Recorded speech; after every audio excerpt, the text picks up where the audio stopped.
Today I'm going to be removing the instrument cluster from my 73 F100. I'm going to be putting fresh paints on the needles on the gauges to brighten them up a little bit. As you can see, the sun has faded them out to a nice flat pink almost, even white in some cases. I'm also going to be putting LEDs to backlight them.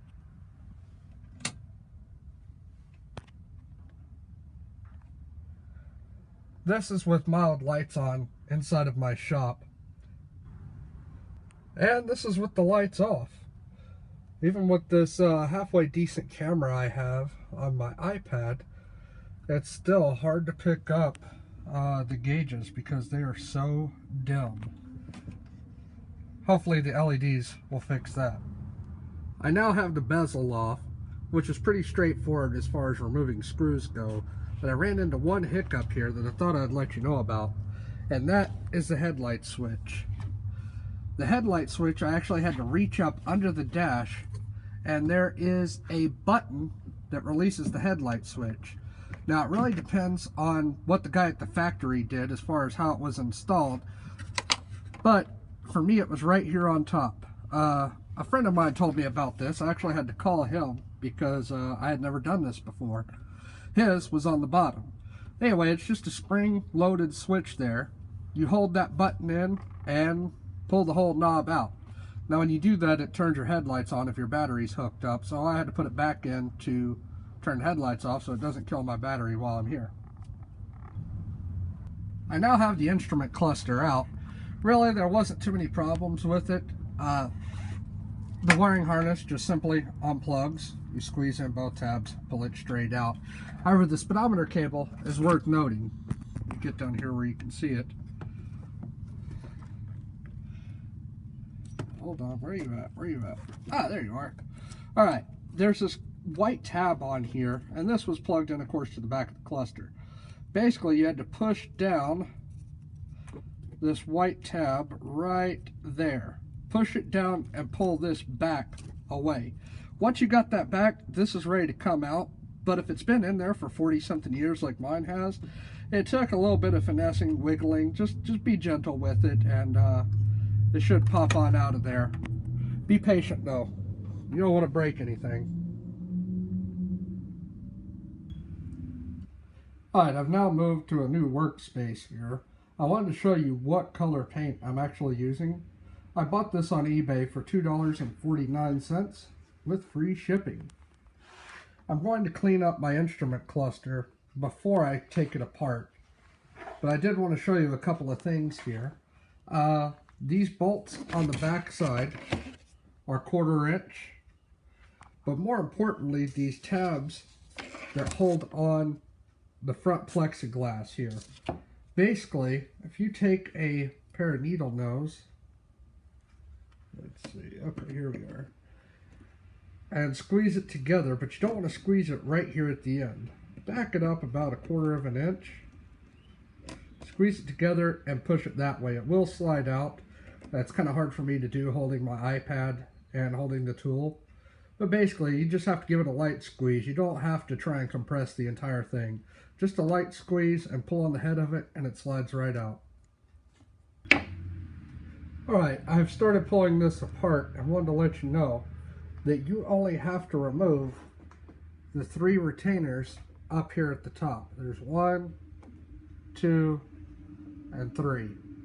There's 3 more on the bottom, but after you get those top 3 loose, you can actually slide this whole glass up and away without removing those at the bottom.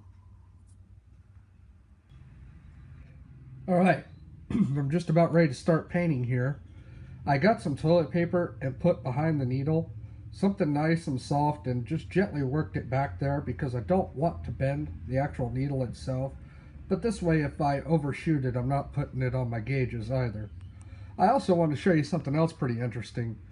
The gauges themselves look almost brand new, which isn't bad for a 42-year-old truck. However, the plexiglass that goes over it, not so much. Really sun damaged, and you can really see just how distorted this thing is. So probably tonight I'm going to look on eBay and LMC, see if I can find a reproduction replacement. Alright, now here's for the tricky needle, and this really comes down to a matter of personal choice. As you can see, this has a white stripe along the top of it. Well, I'd like to take a moment to thank a friend of mine, Dragonfire GL out of Jacksonville, Florida. He actually did this to his 73 F100, which kind of inspired me to do it to mine.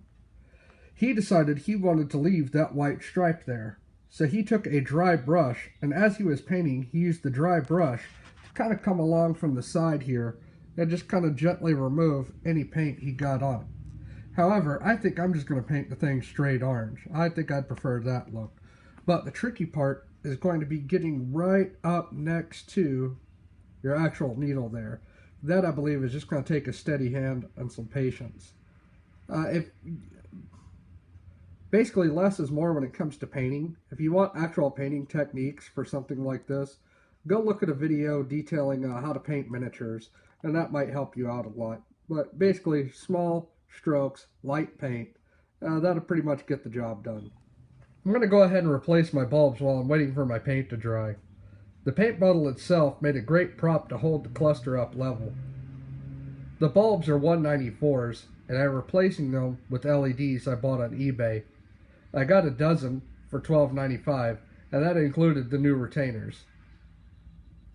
LED stands for light emitting diode, and a diode is basically a one-way check valve for electricity. So these lights are going to be directional. So look at your old bulbs when you pull them out, and make sure you put the new ones in the same direction. But I would advise go ahead and checking the lights before you put your entire cluster back together. So that way if it's wrong, you can simply flip it around. I decided that I wanted to remove the blue filters while I had the instrument cluster apart. Removing the speedometer gave me easier access. It was retained with 2 screws with 1/4-inch heads on them. There's 2 tabs that hold these filters in, and I tried to gently spread them. However, I already broke one. So I'm going to have to put a dab of glue on there to hold it in place. Then I'm going to put these filters in a bag and label them, in case I ever want to return them later on. Alright, I've just about got my cluster to go back together, but I wanted to show you one thing. This is with that plexiglass cover, and this is without. You can see just what a difference this cover really makes here. I did locate one on LMC for $19.95, and we'll be ordering it shortly. Alright, I've got the cluster back in the dash now, and you can see that orange really pops compared to how faded it was before. The lights are on my instrument cluster, as well as lights on in the shop. And here we are in the dark with just the dash lights illuminated. I pulled the blue filter out of my headlight and wiper switch on the left, and you can see what a difference there is between the LED and the incandescent side by side. I did run into a problem as per usual, and that's that my flashers no longer work, nor my turn signals. The reason why is because LEDs do not use near as much amperage as an incandescent does. Therefore, there's not enough resistance to trip the flasher. I added LEDs in all of my running lights on the exterior of the truck. When I did this, I put inline resistors on the front behind the grille. What I'll probably do is do the same in the rear behind the tail lights and see if that doesn't fix my problem. If it doesn't, then I'll come back and add them into the instrument cluster itself, and that should do it. You're talking just maybe an hour or so of soldering and clipping wires to fix this, but that should just about do it. Thought I'd go ahead and show you what LED marker lights look like on this truck. The biggest difference came on the front marker and turn signal combo. I spent about 20 bucks on eBay and got the good 25-watt Cree LEDs. The next biggest difference was in the reverse lights. You can see how lit up that garage door is by them, and it gives a nice, clear, crisp color. The rest of the lights, including the tail light and turn signals, really didn't make that big of a difference. It does fill up the lens a little bit more than the incandescent did, and the light comes directly on and goes directly off instead of a slow on and a slow off that you get with an analog wave pattern.